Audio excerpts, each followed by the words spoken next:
Have you ever looked at the ingredient list on a box of your favorite snacks and spotted the words natural flavors or artificial flavors? Have you ever wondered if natural actually means healthier or if artificial is just a sneaky code word for something harmful? You're not alone. The grocery store aisles are filled with packaging that proudly boasts made with natural flavors. But what does that actually mean for your body? Today, we're breaking down the science, the law, and the facts behind the flavors in our food. Welcome back to Beyond the Label, the podcast where we dive into the science of food and nutrition so you can make informed choices at the grocery store. I'm your host, and today we're tackling episode 5, natural versus artificial flavors. Whether you're a high school student grabbing a quick energy bar, a parent packing a lunchbox, or just a general consumer who loves to eat, you've definitely consumed these ingredients. They're everywhere, from sparkling water and Greek yogurt to candy, crackers, and protein powders. But there is a massive amount of confusion and, frankly, a lot of misleading marketing out there. It is incredibly easy to assume that anything labeled natural is inherently good for you, while anything artificial belongs in a science fiction movie rather than your pantry. Today, we're going to strip away the buzzwords and look at the reality. We will explore what these terms actually mean, how the flavors are actually made by food scientists, and what current evidence-based science says about their safety and health impacts. No fear, no hype, and no lecturing. Just objective facts to help you navigate the grocery store with confidence. Let's start with the basics. What exactly is a natural flavor? According to the U.S. Food and Drug Administration, or the FDA, a natural flavor must derive its flavoring components from a biological source found in nature.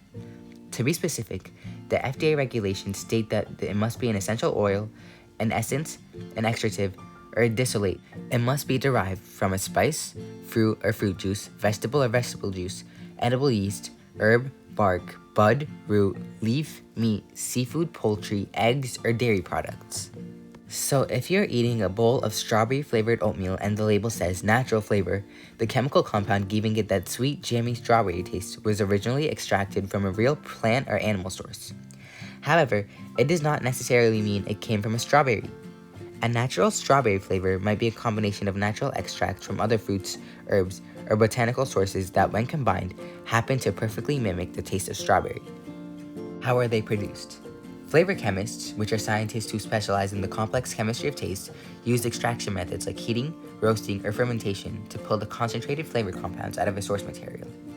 Imagine a massive vat of orange peels being pressed to capture just a few drops of highly concentrated citrus oil. It is essentially about capturing the pure essence of the food through scientific process. Now, what about artificial flavors? The FDA defines artificial flavors as any flavoring substance that is not derived from a spice, fruit, vegetable, meat, or any other natural biological source. Instead of starting with a plant or an animal, artificial flavors are synthesized from scratch in a laboratory using synthetic materials. Here's where the science gets truly fascinating. Artificial flavors are painstakingly designed to mimic the exact chemical structure of naturally occurring flavors. For example, let's talk about vanilla. If you love vanilla ice cream, you're tasting a specific molecule which gives vanilla its signature rich, creamy taste. Vanilla can be extracted directly from a vanilla bean pod, which makes it a natural flavor. Alternatively, scientists can build the exact same vanilla molecule in a lab using synthetic ingredients, which makes it an artificial flavor. Why would food companies use artificial flavors if they can just use natural ones? There are several practical reasons. First, they are often much less expensive to produce, which keeps food costs down for consumers. Second, they provide a very consistent taste profile, meaning your favorite snack will taste exactly the same every single time you buy it. Finally, artificial flavors require significantly fewer environmental and agricultural resources. Growing thousands of acres of vanilla orchids takes a massive amount of land, fresh water, and intensive labor, whereas synthesizing vanilla in a lab is a highly efficient method and leaves a much smaller carbon footprint. So what is the core difference between the two? They have 3 major differences. The first one is origin of the source. Natural flavors start with a biological source found in nature, like a piece of fruit or tree bark. Artificial flavors start with synthetic, non-food chemical components.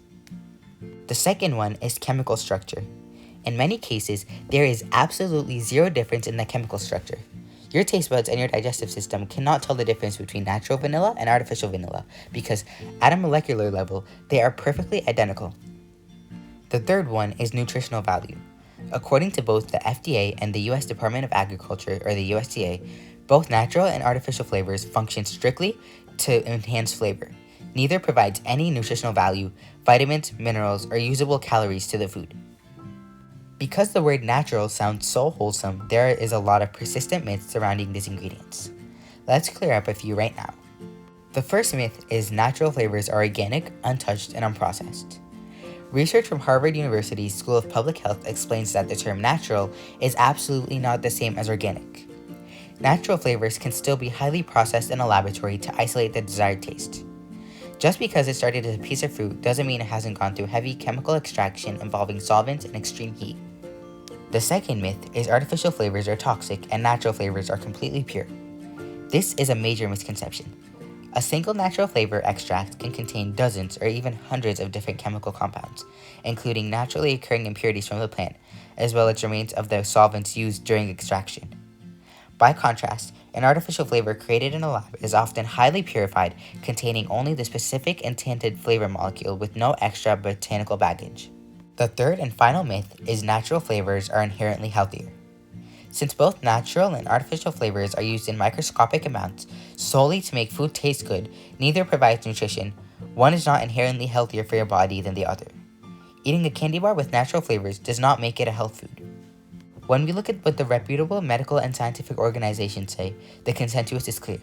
The safety of the flavor depends on the chemical compound itself and a dose, not whether it was grown in dirt or mixed in a beaker. According to the FDA, both natural and artificial flavors must be rigorously evaluated for safety before they can be added to the commercial food supply. They are heavily regulated and must be classified as generally recognized as safe, or GRAS, in the very small quantities that people typically consume. Furthermore, toxicologists and chemists emphasize that a chemical is a chemical regardless of its origin. Everything we eat, breathe, and drink is made of chemicals, from the natural citric acid in an orange to the fats in an avocado.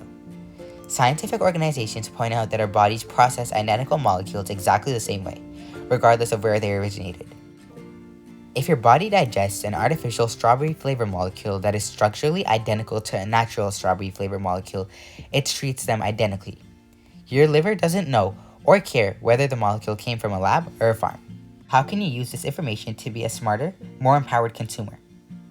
When you're grocery shopping, the best approach is to keep your focus on the big picture of the food's nutritional profile rather than panicking over the word artificial or paying premium prices just for the word natural. Here are a few practical tips you can use on your next grocery run. Look at the whole food context. A sparkling water sweetened with zero sugar that uses artificial flavors is still going to be a much better choice for everyday hydration than a heavily sweetened soda loaded with high fructose corn syrup that happens to proudly advertise made with natural flavors. Watch for marketing tricks. Don't let a green label with the words made with natural flavors trick you into thinking a highly processed snack is a health food. Always check the nutrition facts panel for the things that actually impact your health. Added sugars, sodium, fiber, and saturated fats. Remember that allergies matter. If you or someone in your family has severe food allergies, be aware that natural flavors can sometimes legally hide allergens.